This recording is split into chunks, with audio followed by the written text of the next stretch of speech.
ఎన్ని క్వశ్చన్స్ వచ్చాయండి? ఇది గ్రూప్ మనకి డైరెక్షన్స్లో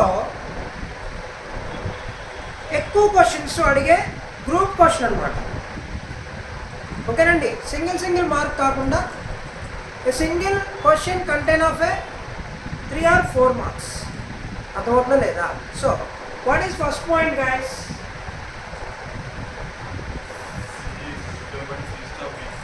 C is east of B.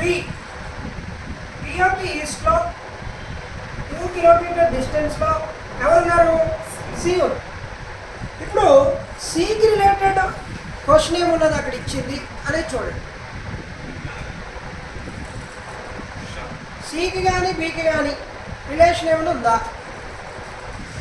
Comparing with C and comparing with Dతో రిలేషన్ ఉన్న ఇది ఏదైనా ఉందా క్వశ్చన్లో? ఏమీ లేదా?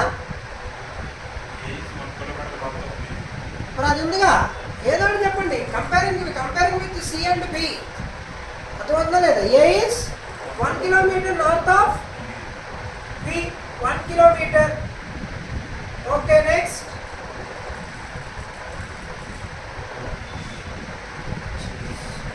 నెక్స్ట్ ఏతోని కానీ బీతో కానీ సితో కానీ కంపేరింగ్ ఉండేది ఏదైనా ఉందా చెప్పండి. H is 2 kilometers south of A. Already 1 kilometer ఇక్కడ ఉందండి. మనకి ఆల్రెడీ 1 kilometer ఇక్కడ ఉంది. సో ఇంకొక 1 kilometer వేసుకుంటే మనకి H ఉంటుంది అన్నమాట. అంటే A నుంచి H డిస్టెన్స్ ఎంత అంటే మనకి టోటల్ 2 kilometers. అంటే ఇక్కడ 1 kilometer ఉంది కాబట్టి ఇదెంత గ్యాప్? 1 kilometer మనం అర్థం చేసుకోవాల్సి ఉంటుంది. అర్థమైందా లేదా? టోటల్ డిస్టెన్స్ A నుంచి Hకి ఎంతండి? 2 kilometers. Already A to B 1 kilometer ఉంది కాబట్టి B టు H ఎంత? 1 kilometer. Okay, clear? Next. G is 1 kilometer west of H. From the H west direction 1 kilometer ఎవరు ఉండాలి? G ఉండాలి. Yes, next.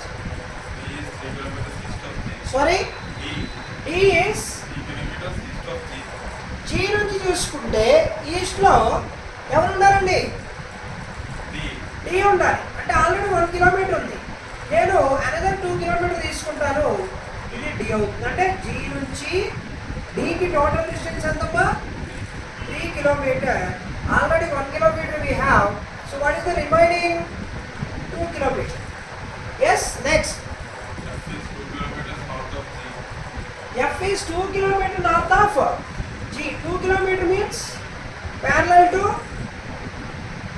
A. అంతేనా? 2 kilometer.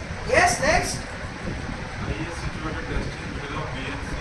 Bకి Cకి మధ్యలో ఎవరు ఉండాలి? I ఉండాలి. ఒకసారి మనం ఇక్కడ అబ్జర్వ్ చేస్తే B నుంచి Cకి టోటల్ డిస్టెన్స్ 2 kilometer అయితే దెన్ B నుంచి Iకి ఎంత అవుతుంది నాన్న? జస్ట్ ఇన్ మిడిల్ అన్నాడు కాబట్టి 1 kilometer. And I to C 1 kilometer మనం అర్థం చేసుకోవాలి. నెక్స్ట్. Hకి Dకి మధ్యలో ఎవరు ఉండాలి? E ఉండాలి. అగైన్ సేమ్ ఇక్కడ కూడా H నుంచి Dకి టోటల్ డిస్టెన్స్ ఎంత? 2 kilometer. మరి H నుంచి Eకి ఎంత అవుతుంది? 1 kilometer plus 1 kilometer. Is it clear? Yes. This is the అయిపోతుందా? Okay, this is the diagram regarding question. What is the first question? Distance between E and G.